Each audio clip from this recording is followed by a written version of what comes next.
भगवान कृष्ण परम आकर्षक हैं, इसलिए हम सारे जीव भगवान की ओर खींचे चले जाते हैं।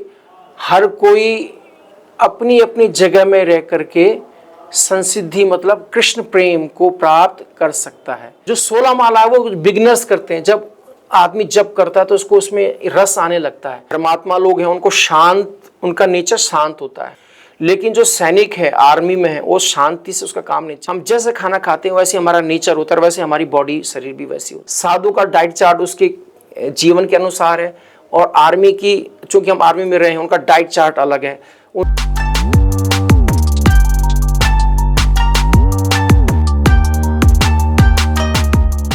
हरे कृष्ण कृष्ण कृष्ण हरे हरे, हरे राम राम राम हरे हरे। नमस्कार दोस्तों, स्वागत है आपका DBN न्यूज़ चैनल में। और आज के इस एपिसोड विशेष मुलाकात में हम हैं देवनगरी ऋषिकेश में, कृष्ण भक्ति की जगह इस्कॉन टेम्पल मधुबन आश्रम में। दोस्तों, आज हमारे साथ हैं स्वामी परमानंद जी, जो ऋषिकेश के मधुबन आश्रम के कर्ता धर्ता जी हैं। तो स्वामी जी, आपका बहुत बहुत स्वागत है हमारे इस विशेष मुलाकात के एपिसोड में। स्वामी जी, सबसे पहले बात करते हैं इस्कॉन के बारे में जानने में कि जो ये इस्कॉन संस्था है ये कब बनी है और कहाँ इसका फाउंडेशन है, और इसके बारे में आप थोड़ा दर्शकों को अगर बता सकते हैं तो। हरे कृष्णा। इस्कॉन अंतर्राष्ट्रीय कृष्ण भावनामृत संघ, इंटरनेशनल कृष्णा कॉन्शियसनेस, इसकी स्थापना स्वामी श्रील प्रभुपाद, जो हमारे भारतवर्ष से, बंगाल से जिनका शरीर था, वो 70 वर्ष की आयु में अमेरिका गए और 1966 में जो है इस्कॉन की स्थापना की।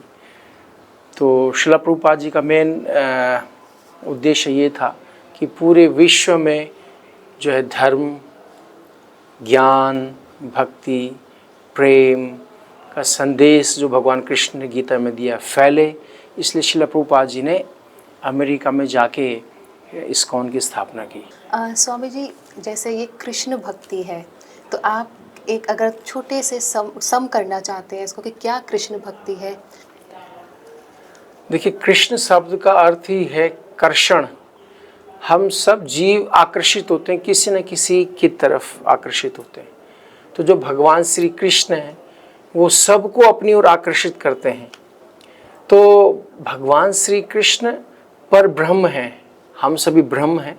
भगवान श्री कृष्ण पर ब्रह्म हैं, हम भगवान के अंश हैं, और अंश हमेशा अंशी की ओर आकर्षित होता है, खींचा चला जाता है।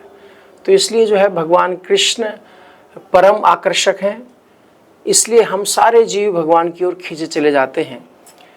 तो भगवान कृष्ण कहते हैं कि अगर मेरी भक्ति करनी है तो सर्व धर्मान परित्यज्य, संपूर्ण धर्मों को छोड़कर, जितने भी हमने मनोधर्म बनाए हैं उनको छोड़कर एकमात्र जो पर ब्रह्म है उनकी शरण में जाएंगे तो हमारा जीवन आनंदमय हो जाएगा, सुखीमय हो जाएगा। इसलिए हमें भगवान कृष्ण की ही भक्ति करनी चाहिए जो परम आकर्षक है। तो स्वामी जी, जो कृष्ण की भक्ति है, क्या वो गृहस्थ जीवन के साथ साथ भी करी जा सकती है कि गृहस्थ जीवन को छोड़कर ही हम कृष्ण भक्ति में विलीन हो सकते हैं? देखिए, हमारे संसार में जितने भी प्रश्न हैं, चाहे वो भौतिक प्रश्न हो, आध्यात्मिक प्रश्न हो, सबका समाधान भगवान श्री कृष्ण ने जो गीता बोली उसमें है। इसका प्रश्न भी भगवान कृष्ण ने गीता में दिया है। इसका उत्तर भगवान कहते हैं, स्व स्व कर्मणि भी रतः संसिद्धिम लभते नरः, कि हर कोई अपनी अपनी जगह में रह करके संसिद्धि मतलब कृष्ण प्रेम को प्राप्त कर सकता है। चाहे वो ब्रह्मचारी है, चाहे गृहस्थ है, चाहे वानप्रस्थी है, चाहे सन्यासी है, चाहे वो किसी भी फील्ड में है, आर्मी में है, किसानी में है, एजुकेशन में है, बैंकिंग में है, कहीं पर भी वो रह के भगवान की भक्ति कर सकता है। अच्छा, और भगवान की भक्ति से अगर उद्देश्य एक मनुष्य, आपको क्या लगता है कि उसकी क्या चाहत है? देखिए, हम सब की एक ही चाहत है, दो चाहत नहीं है किसी की, कि हमारे जीवन में आनंद आए और कष्ट दूर रहे, बस यही चाह है। हम जितने भी, चाहे वो पेड़ पौधे हों, पशु पक्षी हों, मानव जगत हो, एक ही चाह है कि जीवन में सुख होना चाहिए, आनंद नज़दीक आए और कष्ट, कलेश, दुख, दर्द दूर रहें। तो हम सबका उद्देश्य एकमात्र यही है सभी जीवों का। और भगवान कृष्ण जो हैं यही चीज़ प्रदान करते हैं, जो भी उनके शरण में आता है उसके जीवन को भक्ति से, आनंद से भर देते हैं। स्वामी जी, और एक ये भी बोला गया कि री incarnation of birth and death, जैसे मनुष्य जो है आता है जाता है, सिर्फ अपने प्राण त्यागता है, सोल फिर से दूसरी बॉडी में आती है जी। तो क्या ये भी बोला गया कि मोक्ष प्राप्ति के लिए जो कृष्ण बोलते हैं भगवत गीता में, जो मेरी भक्ति में लीन हो गया वो अंत में मुझे प्राप्त करेगा। जी। इसका मतलब क्या हम ये समझ सकते हैं कि उसका जो reincarnation of birth and death का जो साइकिल है वो उससे बच जाता है और उन्हें मोक्ष प्राप्ति होती है? जी, दरअसल में भगवान कृष्ण गीता में कहते हैं कि जातस्य ही ध्रुवोर मृत्यु ध्रुवम जन्म मृत्यु से चा, कि जिसका जन्म हुआ है उसकी मृत्यु भी निश्चित है, और जिसकी मृत्यु हुई है उसका जन्म भी निश्चित है। तो ये भगवान ने शरीर के संबंध में कहा है। शरीर जन्म लेता है और मरता है, आत्मा न तो जन्मती है और न मरती है, क्योंकि आत्मा भगवान का अंश है, सनातन अंश है। जैसे भगवान सच्चिद आनंद है, भगवान का कभी ना जन्म होता है ना भगवान की मृत्यु होती है, वैसे ही हम भगवान के एक अंश हैं, हमारा भी ना जन्म है ना मृत्यु है। केवल इस शरीर में हम एंटर करते हैं और इससे एग्जिट होते हैं। तो एंटर का मतलब जन्म, एग्जिट का मतलब मृत्यु। लेकिन आत्मा जब तक इस शरीर में रहती है तो कष्ट उठाती है, बुढ़ापे का कष्ट उठाती है, अनेक रोग हो जाते हैं उसका कष्ट उठाती है, संसार में अनेक विपदाएं हैं, कष्ट हैं, कलेश हैं, उसका कष्ट उठाती है। तो इस संसार में भगवान कृष्ण गीता को उसको बोला दुखालय अशाश्वतम, ये संसार जो है दुखों का घर है और अशाश्वत माने टेम्परेरी है। तो जब तक हम इसमें आते रहेंगे हमें कष्ट मिलते ही रहेंगे, चाहे हम संसार के किसी भी कोने में हमारा जन्म हो, किसी भी स्थिति में हम खरबपति हों या भिखारी हों या साधु हों या ज्ञानी हों, हमें जो birth, death, old age and disease, जो 4 प्रॉब्लम है ये फेस करनी ही पड़ेंगी। और जब हम इस संसार से मुक्त होकर के भगवान के धाम में चले जाते हैं, देखिए इसको कहते हैं मृत्यु लोक, माने इसमें जो भी एंटर करेगा उसके शरीर की मृत्यु निश्चित है। और एक लोक और है जिसको भगवान कहते हैं वो मेरा आध्यात्मिक जगत है, वैकुंठ धाम है, साकेत धाम है, गोलोक धाम है। वहां जो कोई एंटर करता है उसको ऐसा शरीर मिलता है, दिव्य शरीर, जिसमें कभी बुढ़ापा नहीं आता है, जिसमें कभी रोग नहीं होते हैं, जिस शरीर की कभी मृत्यु नहीं होती है। तो जो भी यहाँ जन्म लेगा उसको दोबारा शरीर लेना पड़ेगा और ये प्रॉब्लम्स उठानी पड़ेगी। लेकिन जो मरने के बाद अगर वैकुंठ जाता है, साकेत धाम जाता है, गोलोक धाम जाता है, तो उसको जन्म मरण के चक्र से छुटकारा मिल जाता है। स्वामी जी, एक जुड़ता हुआ मेरा सवाल है कि जैसे हम कहते हैं कि हाँ, कि एक साधु की लाइफ अगर हम देखते हैं तो हमें ऐसे लगता है कि बाहर तो जीवन में बहुत दुख है, तो हम अपने सामने जब एक मंक को देखते हैं, एक साधु को देखते हैं, तो हमें लगता है, ऐसे भावना आता है कि यहाँ कोई दुख नहीं है। तो जनरली लोग अपने दुखों को छोड़ने के लिए या दुखों से बचने के लिए तो अपना गृहस्थ जीवन का त्याग करके एक साधु की लाइफ लेते हैं। तो आपको क्या लगता है कि मंक की लाइफ में कोई दुख नहीं है, या उनकी भी लाइफ में वो सब पीड़ा जो एक आम इंसान को फील होता है वो उनको भी फील होता है? देखिए, जैसे यदि हम हिमालय में जाएं तो हिमालय का जो एटमॉस्फेयर है वो ठंडा है, नेचुरल रूप से ठंडा है। अब उस एटमॉस्फेयर में कोई भी जाए, ज्ञानी, अज्ञानी, धनी, निर्धन, बलवान, सुंदर, कुरूप, कोई भी जाए, उसको बहुत एक्सट्रीम ठंड लगेगी, ठीक है। अब यदि वहीं पे कोई एक मोटी जैकेट पहन ले तो उसको ठंड नहीं लगेगी, वो उसका एंजॉय करेगा, वाह क्या बर्फ है, बर्फ में खेलेगा। लेकिन जिसके पास बेचारे के पास एक कमीज है वो क्या बर्फ में खेलेगा, वो तो रोएगा, प्रभु मुझे निकालो यहाँ से बाहर। सेम वैसे ये जो संसार है, भगवान ने इसको कहा ये दुखों का घर है। यहाँ क्या क्या दुख हैं? बर्थ है, डेथ है, ओल्ड एज, डिजीज, आदि दैविक, आदि भौतिक, आदि आध्यात्मिक, ये 7 कलेश हैं यहाँ पे। देखिए गुजरात में देखिए कितनी बाढ़ आई, कितने लोग मर रहे हैं, है ना। अपना अफगानिस्तान में देखिए, हमास, इजराइल, आपका बेलरूबिजान, कितने जगह वर्ल्ड वार चल रही, बच्चे मर रहे हैं, बूढ़े मर रहे हैं, जवान मर रहे हैं, सब पीड़ा है ना संसार में। तो जो भी संसार में आएगा ये तो एटमॉस्फेयर एक ही है, उसको ये 7 कलेश कष्ट उठाने ही पड़ेंगे। लेकिन यहाँ यदि कोई भक्ति की जैकेट पहन लेता है एक प्रोटेक्शन लेयर आ जाती है उसके चारों तरफ। तो बाहर का टेम्परेचर तो वही है, लेकिन जैकेट पहन ली तो बाहर का जो ताप है, दुख है या दर्द है या ठंड है, गर्मी, वो उससे प्रभावित नहीं होता, वो उसमें एंजॉय करता है। तो जो साधु बन जाते हैं रियल में, देखिए एक होता है कि कपड़े पहन लेना या एक एक्टिंग करना, जो रियल में साधु होता है, और साधु का मतलब केवल कपड़े से नहीं होता है। साधु कोई भी हो सकता है, एक गृहस्थ भी हो सकता है, एक सन्यासी भी हो सकता है, कोई भी हो सकता है। तो जो भगवान की शरण ग्रहण कर लेता है, वो इस दुख भरे संसार में रह के भी आनंद का एहसास कर सकता है। अच्छा स्वामी जी, तो आपसे मैं ये जानना चाहूँगी कि आपके जीवन में कब आपको लगा कि गृहस्थ जीवन आपके लिए नहीं है, कब आप ये कृष्ण भक्ति की शरण में आए? देखिए हमें ऐसा लगता है कि भगवान सब सेटिंग करते हैं, ऊपर से सारा मैनेज करते हैं कि किसको कहाँ जाना है, किसको कहाँ जाना है, किसको कहाँ जाना है। बचपन से हर एक के मन में इच्छाएं होती हैं कि मुझको ये बनना है, मुझको ये बनना है, ये बनना है। तो जिसको साधु बनना होता है प्रायः, उसके मन में बचपन से कुछ ऐसे प्रश्न होते हैं जिनकी वो तलाश करता है, और जब उसको उन प्रश्न के उत्तर मिल जाते हैं तो फिर वो अपना सही डिसीजन ले सकता है कि मुझे कहाँ जाना है, इस संसार में जाना है या आध्यात्मिक रास्ते में जाना है। तो वैसे ही हर एक मनुष्य के मन में एक प्रश्न होते हैं। तो जब उसको कोई सत्पुरुष मिलता है, उसको सही गाइडलाइन मिलती है, उसके प्रश्न का उत्तर मिलता है, तो वो फिर इस लाइन को चुनता है या गृहस्थ की लाइन को चुनता है। कोई भी रास्ता चुने, चाहे हम गृहस्थ के रास्ता चुने या साधु का लाइफ चुने, उद्देश्य एक ही है, कैसे हम अपने घर वापस जाएं। ये स्थान परमानेंट रहने का स्थान नहीं है।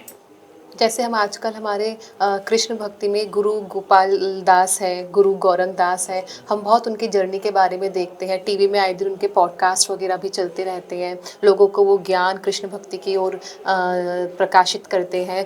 तो जैसे गुरु गोपाल दास है, शायद उनका था कि इंजीनियरिंग से स्पिरिचुअल तक की जर्नी। तो इसी तरीके से स्वामी जी आपकी लाइफ में मैं थोड़ा जानना चाहूँगी, इससे पहले की जो आपकी जर्नी थी, किस कारणवश या किस तरीके से वो वाली जीवन से आप इस जीवन की तरफ आए? देखिए जैसे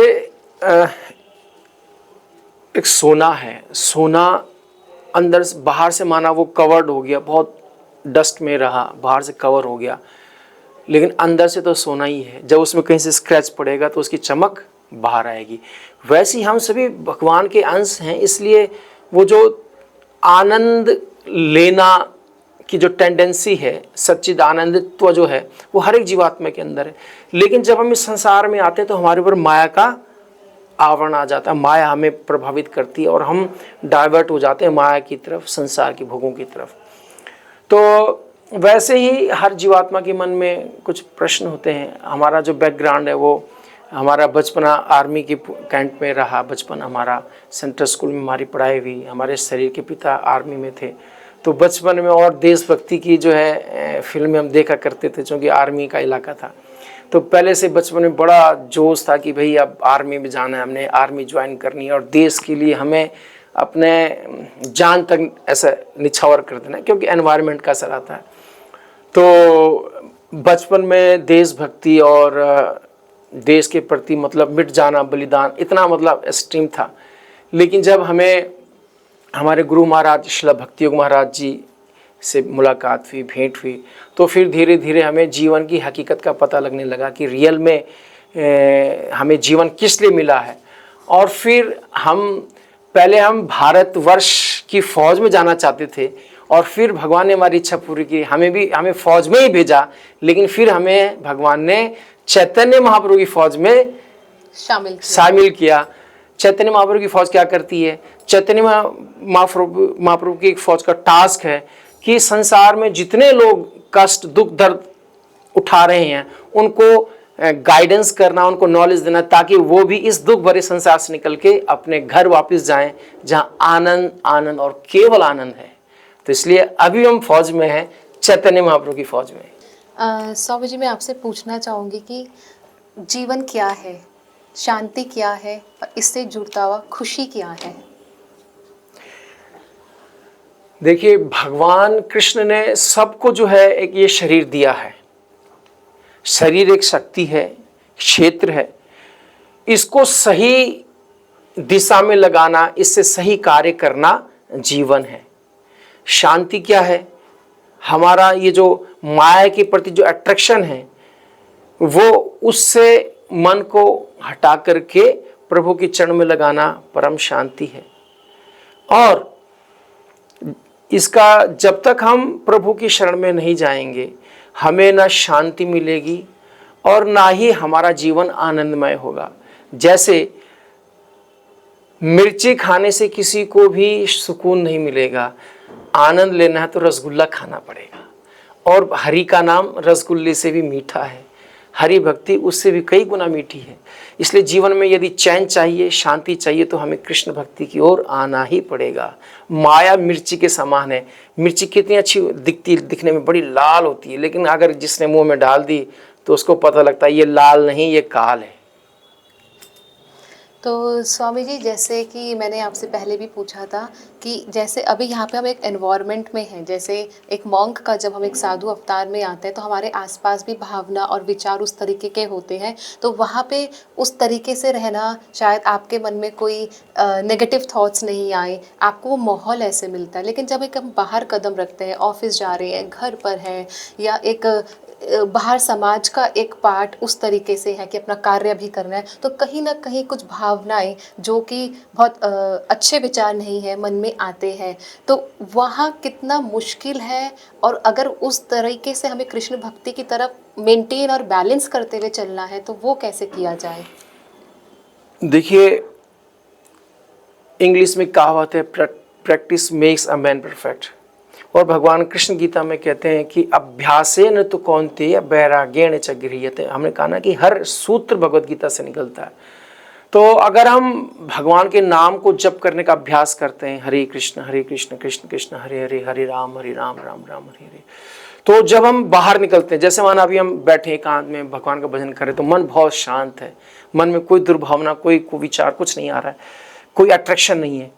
लेकिन जैसे हम बाहर संसार में निकलते हैं, सोसाइटी में निकलते हैं, सोसाइटी में अनेक प्रकार के लोग हैं, अनेक प्रकार के लोग वस्त्र पहनते हैं, अनेक प्रकार के लोगों का व्यवहार होता है, तो मन तो वो माया का एक प्रभाव है।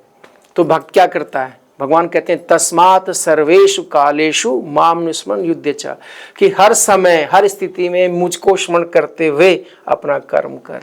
तो माना बाजार में घूम रहे हैं, परचेजिंग करने या घूमने कहीं भी जा रहे हैं, तो भगवान को याद करते हुए जाएंगे, भगवान का नाम लेते हुए जाएंगे मन में, तो माया का प्रभाव हमारे ऊपर नहीं पड़ेगा। जैसे बारिश हो रही है, हमने छाता लिया तो क्या फर्क पड़ता है? बारिश आए जम के, भीगा कौन जिस पे छाता नहीं है? हमारे पास तो छाता है हरि नाम का, नहीं भीगा जाएगा। और बिना छाते के जाएंगे तो भीग जाएंगे। वैसे ही अगर बिना प्रभु के नाम के हम समाज में जाएंगे तो कोई भी प्रभावित हो सकता है। अच्छा, एक स्वामी जी, मैं आपसे एक आपका रूटीन जानना चाहती हूँ, क्योंकि हमारी ऑडियंस को थोड़ा रुचि होता है। हमें लगता है कि जो लाइफ है मंक का वो थोड़ा डिफरेंट होता है, या किस तरीके से उनका रूटीन होता है, सुबह क्या करते हैं, शाम तक कैसे सोते हैं, सुबह का उठना, थोड़ा सा अपने रूटीन के बारे में एक बार दर्शकों को बताइए। देखिए, जैसे आर्मी होती है, आर्मी का एक डिसिप्लिन होता है, एक टाइम टेबल होता है, और टाइम टेबल के अकॉर्डिंग चलता है। तो श्रील प्रभुपाद जी कहते थे कि जो चैतन्य महाप्रभु के जो सैनिक हैं, भक्त हैं, वो आर्मी से भी ज़्यादा उनका डिसिप्लिन होता है, अनुशासन होता है। क्योंकि आर्मी में तो केवल फिजिकल डिसिप्लिन है कि आप ऐसे चलेंगे, ऐसे सोएंगे, ऐसा करेंगे, ऐसा करेंगे। मन में कोई डिसिप्लिन नहीं है, मन में आप कुछ भी, मन के विषय में वहाँ कोई गाइडलाइन नहीं विशेष। लेकिन आध्यात्मिक फील्ड में मन का अनुशासन पहले है कि आपको ये विचार नहीं आने चाहिए, आपको ये नहीं खाना है, ये नहीं पीना है, यहाँ नहीं जाना है, ऐसे बहुत सारी बंधनें हैं, एक रूटीन है। तो वैसे ही एक साधु का एक पूरा टाइम टेबल होता है। वो सुबह उसको ब्रह्म मुहूर्त में उठना होता है। ब्रह्म मुहूर्त यानी कि 3:30-4 बजे उसको उठना ही है, जिसको अमृत बेला कहते हैं। और हमारे आयुर्वेद कहता है कि जो अमृत बेला में उठता है, जो ब्रह्म मुहूर्त में उठता है, वो कभी बीमार प्रायः नहीं पड़ सकता है, कभी बीमार नहीं पड़ेगा जीवन में, जो ब्रह्म मुहूर्त में उठता है प्रायः।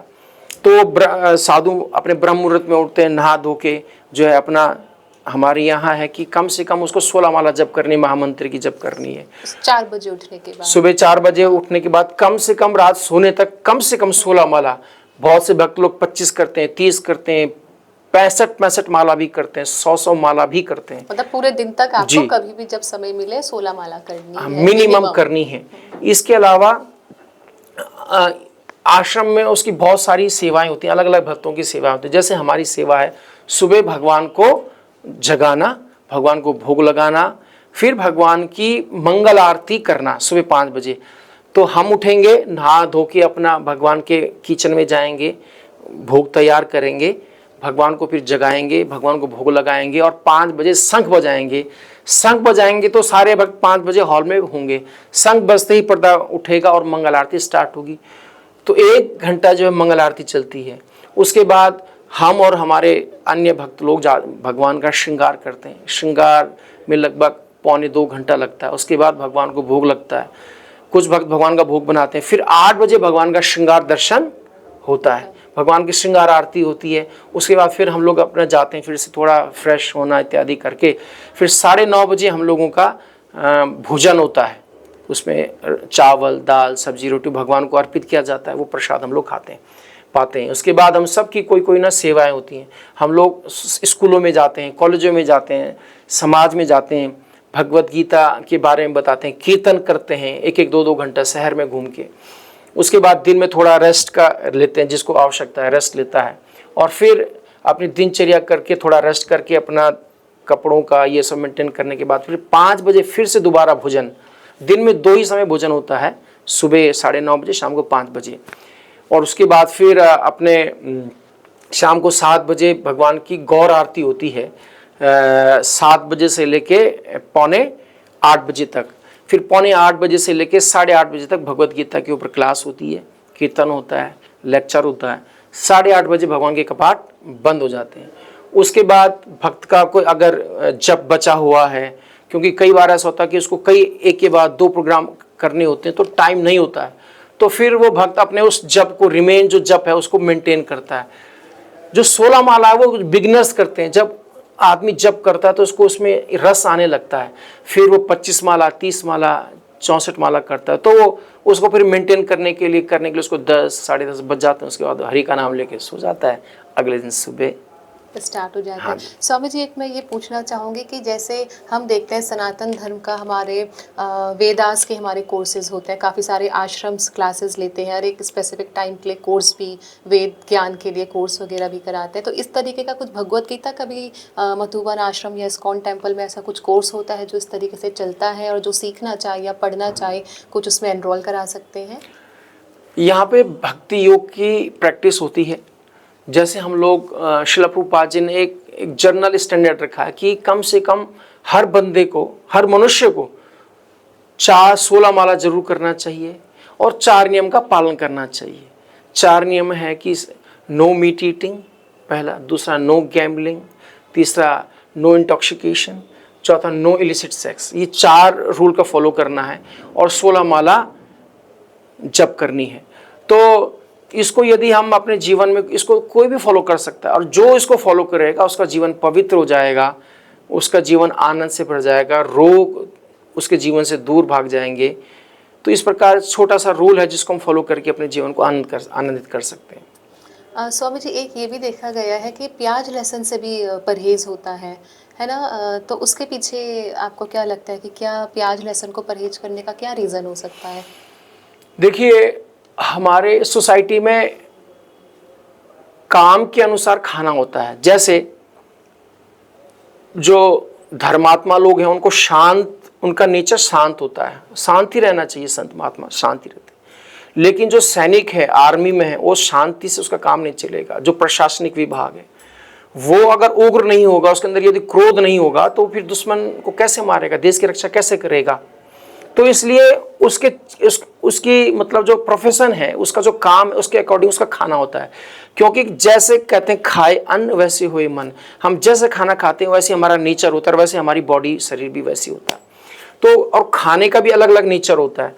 कई खाने ऐसे होते हैं हाई कैलोरीज होती है, जिसकी बॉडी में ज़्यादा कैलोरीज होती है उसके अंदर जोश ज़्यादा आता है, उमंग ज़्यादा होती है और गुस्सा भी ज़्यादा आता है। साधु यदि ज़्यादा हाई कैलोरीज खाएगा, ऐसे फूड खाएगा जिससे उसके स्वभाव उग्र हो जाए, तो उसकी साधना में डिस्टर्बेंस होगा। और यदि सैनिक साधु की तरह खाना खाने लगे, प्लेन्स नमक मिर्च कम वाला तो बेचारा कैसे युद्ध लड़ेगा। इसलिए दोनों की डाइट चार्ट अलग अलग है। साधु का डाइट चार्ट उसके जीवन के अनुसार है, और आर्मी की, चूंकि हम आर्मी में रहे हैं, उनका डाइट चार्ट अलग है। उनके यहाँ हर दिन आर्मी में डेली जो है एक दिन छोड़ के मीट दिया जाता है, अंडे दिए जाते हैं। जो मीट अंडा नहीं खाता उसको पनीर दिया जाता है। हर जो है एक दिन छोड़ के रम डे होता है जहाँ उनको पिलाई जाती है, और हमारे यहाँ बोला जाता है इन चीज़ों से दूर रहना है।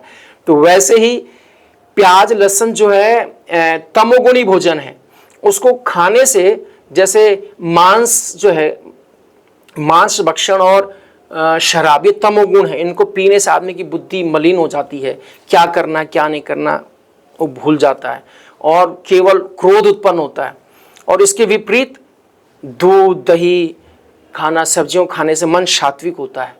तो इसलिए बोला गया है कि जो आध्यात्मिक बंदा है, जो जीवन में आध्यात्मिक के रास्ते में चलता हो, तो उसको ऐसा खाना नहीं खाना चाहिए जिससे उसके मन में, उसके शरीर में विकार उत्पन्न हो, उसको जो है क्रोध आए, अनेक चीज़ें आए। इसलिए आध्यात्मिकवादी को कहा जाता है कि भाई इन भोजन से दूर रहना चाहिए। जंक फूड जितना है, जितना तला हुआ, भगवान कृष्ण गीता में कहते हैं कि 3 प्रकार का भोजन होता है, सतोगुणी भोजन, रजोगुणी भोजन, तमोगुणी भोजन। सतोगुणी भोजन खाने से जीवन लंबा होता है, स्वस्थ होता है, निरोगी होता है। रजोगुणी भोजन और तमोगुणी भोजन खाने से शरीर आयु घट जाती है, शरीर में अनेक रोग हो जाते हैं और शरीर निर्बल हो जाता है। तो इसलिए हमें जो है खाने पे विशेष ध्यान दिया जाता है। क्योंकि प्याज और लहसुन खाने से शरीर में तमोगुण बढ़ता है, काम उत्तेजनाएं बढ़ती हैं, जोश बढ़ता है, तो वो एक साधक के लिए अच्छा नहीं है, इसलिए उसको मना किया जाता है खाने के। स्वामी जी, अभी आपने जो ये 3 भोजन बताए हमारे, रजगुण, तमगुण और सतोगुण, सद्गुण, तो उसके अंदर थोड़ा सा अगर आप बता पाए कि कौन से भोजन किस कैटेगरी में आते हैं। देखिए, हमने कई बार बोला, फिर हम बोलना चाहते हैं कि सारा नॉलेज भगवत गीता में। सोचिए, भगवान ने भोजन के बारे में भगवत गीता में कहा है, क्योंकि भोजन से ही हमारा शरीर बना है। हमने ये जो शरीर खड़ा है यहाँ पे इतना लंबा चौड़ा, वो भोजन से ही बना है। भोजन का ट्रांसफॉर्म रूप है, भोजन मिट्टी का ट्रांसफॉर्म रूप है, और ये मिल के वापस मिट्टी में मिलना है। भगवान इतने बड़े वैज्ञानिक हैं। तो भगवान ने कहा है कि जितनी भी सब्जियां हैं, तरकारियां हैं, दूध दही घी, अनेक प्रकार की सब्जी अनाज, ये सब क्या है? सतोगुणी भोजन है, सतोगुणी भोजन है। इनको खाने से आयु बढ़ती है, शरीर निरोगी होता है और बलिष्ठ होता है, और सद्बुद्धि आती है। और ताजा भोजन, उसमें ताजा भी जोड़ा भगवान ने, ये है सतोगुणी भोजन। रजोगुणी और तमोगुणी भोजन, जितने भी भगवान कहते हैं जितने भी बासी भोजन है, यानी कि 3 घंटे के बाद जो भी भोजन है, जिसकी अवधि 3 घंटे से ज्यादा हो चुकी, वो उसके अंदर रजोगुण तमोगुण आ जाता है। तो हमारे यहाँ देख लीजिए, जितने पैक्ड फूड हैं, बेकरी आइटम है, जितने भी पैक्ड हैं, वो सब कहते हैं, उसमें लिखी रहती है 6 मंथ तक इस्तेमाल कर सकते हैं, तो वो सब तमोगुणी भोजन है। और तमोगुणी भोजन और रजोगुणी में और क्या कहते हैं भगवान? बहुत तीखा, बहुत मीठा, चटपटा, डीप फ्राइड, दुर्गंध देने वाला, है ना। मछली में कितनी दुर्गंध आती है, अंडे में दुर्गंध आती है, मांस में दुर्गंध आती है, शराब में दुर्गंध आती है, बासी भोजन में दुर्गंध आती है। कई चीज़ हैं जिनमें दुर्गंध आती है, लोग लेकिन बड़े चाव से खाते हैं बच्चे, है ना। वो नूडल्स, चाउमीन, ये सब खाते हैं, उसमें कितनी स्मेल आती है, सब खाते हैं। तो जितने भी ये नूडल्स, चाउमीन, बर्गर, सरगर, ये जितने भी हैं, ये सब क्या है? रजोगुणी और तमोगुणी हैं। इनको खाने से भगवान कृष्ण गीता में कहते हैं कि आयु घट जाती है, शरीर की शक्ति कम हो जाती है, और उसका शरीर रोगों का घर हो जाता है। और यही चीज़ हमारा साइंस कह रहा है, भैया जंक फूड से दूर रहो, बासी फूड से दूर रहो, इसको खाने से अनेक प्रॉब्लम हो जाएंगी। तो भगवत गीता हमें, यदि जीवन में सही डायरेक्शन चाहिए, तो हमें भगवत गीता का सहारा लेना चाहिए। भगवत गीता कोई पर्टिकुलर हिंदुओं के लिए नहीं है। भगवान ने भगवत गीता में कहीं एक बार भी ना हिंदू धर्म कहीं नाम ही नहीं लिया। भगवान ने जीव जगत की बात की है, और जीवन, हिंदुओं के अंदर भी जीवन है, मुस्लिम के अंदर भी जीवन है, ईसाइयों के अंदर भी जीवन है, पेड़ पौधों के अंदर भी जीवन है। भगवान ने जीवात्मा को लेकर के टारगेट किया है और उसको संबोधित किया है। हिंदू, मुस्लिम, सिख, ईसाई को लेकर टारगेट नहीं किया है। तो ये नॉलेज सभी ह्यूमन बींग्स के लिए है। स्वामी जी, मैं एक और चीज़ पूछना चाहूँगी। जैसे मैं देखती हूँ जो भी इस्कॉन के फॉलोअर्स होते हैं मतलब एक हेड शेविंग का देखा गया है, उसके पीछे आपको क्या लगता है कि क्या कारण रहा होगा? देखिए, आप यदि गौर करना, कभी कहीं बैठे स्कूल में बच्चे सही करते रहते हैं। हाँ जी। माताएं अपने पास कंघी रखती हैं, लड़कों के पास यही कंघा है ना। तो श्रीमद् भागवत में कहा, देखिए कि कलयुग में आदमी का जो श्रृंगार होगा वो बाल ही होगा, क्योंकि उनके अंदर शारीरिक स्वास्थ्य नहीं होगा, शारीरिक मजबूती नहीं होगी, वो फटे ऐसे, है ना। श्रृंगार, एक्चुअल में श्रृंगार का मतलब होता है कि शरीर के अंदर लावण्य होना चाहिए, जोश होना चाहिए, बलिष्ठ शरीर होना चाहिए। कलयुग में लोग चाउमीन, बर्गर ये सब खाएंगे तो कहां से बलिष्ठ होंगे। तो बोले कलयुग में जो श्रृंगार होगा लड़कों का, युवतियों का, वो केश विन्यास ही होगा। केश विन्यास माने अलग बाल को अलग अलग स्टाइल से करना, केश विन्यास कहते हैं। तो हमारा जो मैक्सिमम ध्यान क्या होता है, बाल, हेयर स्टाइल। देख ली कितनी बड़ी इंडस्ट्री है। सलमान खान या अमिताभ बच्चन या हमारे और सेलिब्रिटी, जितने भी सेलिब्रिटी, वो जिस स्टाइल में बाल बनाएंगे, अगले दिन देखना सोसाइटी में सब वही पहनेंगे, यहां से कट, यहां से कट, यहां से कट। तो ये एक शरीर की चेतना को विकसित करता है। देखिए, आध्यात्मिक पुरुष का क्या अभ्यास है, आध्यात्मिक पुरुष क्या अभ्यास करता है, आध्यात्मिक पुरुष अभ्यास करता है कि मैं ये शरीर नहीं हूं, मैं इससे हटके भगवान का अंश आत्मा हूं। ये हमारी एक आध्यात्मवादी की प्रैक्टिस होती है। तो और बार बार शरीर की ओर जाना, ध्यान जाना, इधर करना, ये शरीर की चेतना को लाता है। तो इसलिए भक्त लोग कहते हैं, न रहे बांस, न रहे बांसुरी, इनको हटाओ यहाँ से, तो टेंशन ही खत्म इधर इधर करने की, कोई झंझट नहीं। बार बार कंघी करिए, बार बार। जब बाल सफेद होते तो लोग उसको काला कर देते हैं, टेंशन ही खत्म, साफ कर दो, उसको मेंटेन करने की जरूरत ही नहीं है। स्वामी जी, अभी आपसे बात करते हुए आपने भगवत गीता का बहुत ही बार मेंशन किया है। कितनी ज़रूरी है एक आम आदमी के लिए या सबके लिए भगवत गीता का पाठ करना? देखिए, भगवत गीता एक लॉ बुक है। जैसे माना हम भारतीय हैं, तो हम यदि भारतीय संविधान के अंतर्गत भारतीय जो संहिताएं हैं, जो रूल है, उसके अकॉर्डिंग नहीं चलेंगे तो क्या होंगे, दंडित हो जाए, हमें दंड मिलेगा। तो वैसे ही, और दंडित होगा प्लस हमारा जीवन अनेक कष्टों से भर जाएगा। तो वैसे ही जो रियल जीवन है सबका, अगर हम भगवत गीता के अकॉर्डिंग नहीं चलते हैं हमारा जीवन, तो हमें पता ही नहीं क्या करना चाहिए, क्या नहीं करना चाहिए, क्या खाना चाहिए, क्या नहीं खाना चाहिए, कब सोना चाहिए, कब उठना चाहिए, हमें जानकारी नहीं मिलती है। तो भगवत गीता कंप्लीट जो है एक संहिता है मनुष्य जीवन को सफल बनाने के लिए। तो इसलिए हमें भगवत गीता अवश्य पढ़नी चाहिए। भगवत गीता हमें जीवन में आगे बढ़ना सिखाती है, जीवन का उद्देश्य बताती है, और ये बताती है कि उस टारगेट को कैसे अचीव करना है। इसलिए भगवत गीता पढ़ना नितांत आवश्यक है। स्वामी जी, बस लास्ट में एक आपसे मैं अपने ऑडियंस के लिए चाहूँगी कि भगवत गीता का कोई एक मैसेज जो आप दर्शकों को देना चाहते हैं, कुछ भी एक, बहुत ही उसमें मैसेजेस के लिए पूरी भगवत गीता है, बट जो आपको लगता है कि आज के टाइम में दर्शकों के लिए बहुत ज़रूरी है, कुछ भी आप जो बताना चाहें। देखिए, हम सभी अपने कैरियर के प्रति बड़े चिंतित हैं। हमारे माता पिता कहते हैं नहीं बेटा डॉक्टर बनना है, हमारी माँ कहती नहीं बेटा बड़ा सिंगर बनना है, हमारे दादाजी कहते नहीं बेटे फौज में कर्नल बनना है ना। फ्यूचर के प्रति हम लोग बड़े चिंतित हैं, कैरियर के प्रति।